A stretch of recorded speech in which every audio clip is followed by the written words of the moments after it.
Here we have a SAT math question. Okay, let's go with the information. F of x equals to negative 2x squared positive bx positive c. In the given quadratic function, a and c are constants. The graph of y equals to f of x is a parabola. There is a vertex at the point h comma k, where h and k are constants.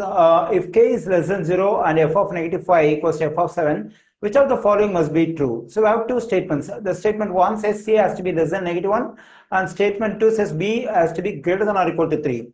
Now, let's consider the information that is f of negative 5 equals to f of 7. Okay, let me write that over here. F of negative 5 equals to f of 7. Okay, if I use this information, I think I may be able to get the values of the constants b and c. Okay, now, so to get the value of f of negative 5, I just have to plug in x equals to negative 5 into this expression. Okay, let me do it. So negative 2 times negative 5 the whole square, positive b times negative 5. Positive c, and to get the stuff which is equal to f of 7, I have to plug in x equals to 7 into the expression over here. Then I'm getting negative 2 times 7 square, positive b times 7, positive c. Okay, negative 2 times the evaluation of negative 5 the whole square is 25, and positive times negative will become negative, b times 5 will become 5b, positive c, and negative 2 times, so the evaluation of this 7 square is 49, and positive b times 7 can be written as 7b, positive c.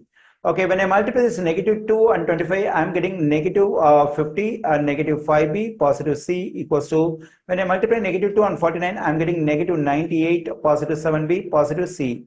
Okay, here on both sides of this equation, I find positive c. So if I subtract c from both sides, I'll be able to get rid of c on both sides of the equation. So this positive c, negative c will cancel out on the left side. On the right side also it will cancel out. So the resulting equation is negative 50, negative 5b equals to negative 98, positive 7b. Okay, now this equation contains only one unknown, that is b. I can solve for b in this equation. So, but b appears on both sides of this equation. So I have to get rid of the term which contains b on one of the sides of the equation. On the left side, then sign of the term which contains b is negative. So, but we can get rid of this negative 5b. For that, I have to add 5b to both sides. So when I do so, so this negative 5b, positive 5b will cancel out, and the resulting equation is negative 50 equals to negative 98, positive, so 7b, 5b, when I combine them, I'm getting 12b.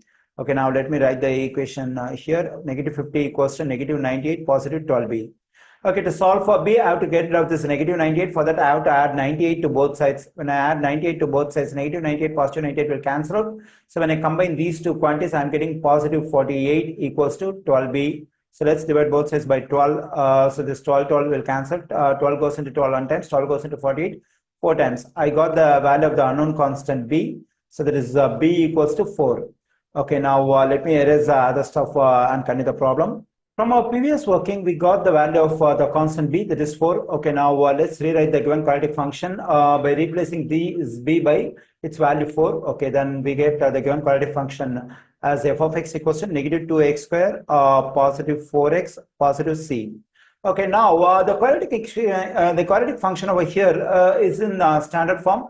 So whenever we have a quadratic equation in standard form, that is f of x equals to ax square positive bx positive c. So there is a formula to find the exponent of the vertex, that's the value of h. So the formula to find the value of exponent of the vertex is negative b over 2a.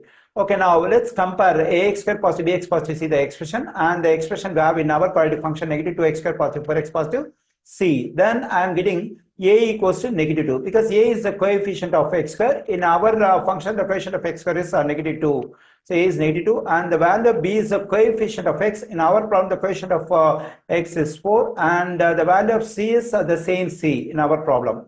Okay, now let's use the formula that I have given over here to find the exponent of the vertex. That is negative b over 2a. So the value of b is 4, so negative 4 over 2 times the value of a is negative 2.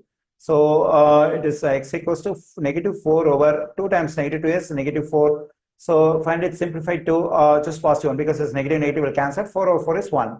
Okay, now I got the exponent of the vertex, that is in h comma k. So I got the value of h, which is the exponent of the vertex, that is 1. But still I have to find the y coordinate of the vertex k. So how do you have to find the y coordinate of the vertex k? So for that, we have to plug in the exponent of the vertex 1 into the quadratic function over here. Okay, so let me do it. So now I'm going to plug in x equals to 1 into the quadratic function over here to get the y coordinate of the vertex. So then f of 1 equals to negative 2 times 1 square, positive 4 times 1, positive c. So f of 1 equals to negative 2 times evaluation of this 1 square is just 1.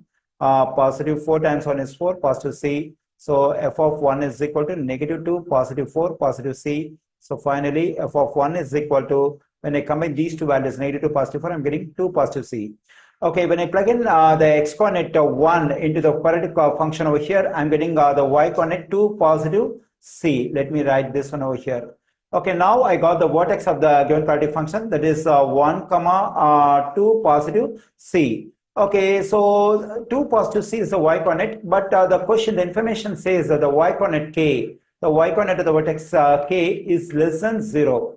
So that means here the y coordinate of the vertex is 2 plus c. So this 2 plus c is less than 0. Okay, now let's subtract 2 from both sides. So when I do so, I'm getting c less than negative 2. Okay, already I got the value of b is 4, and now I got the value of c is less than negative 2. Okay, now let's verify the given two statements. So the first statement says c has to be less than negative 1, but in our calculation we got that c has to be less than negative 2. So the first statement is incorrect. And the second statement says that b has to be greater than or equal to 3, and in our working we got that b equals to 4. So yeah, that's true, because the value we got for b satisfies this inequality. So b greater than or equal to 3 means the value we got for b 4 is greater than or equal to 3. So the second statement only is correct. So among the given choices, so only option b is correct, that is 2 only.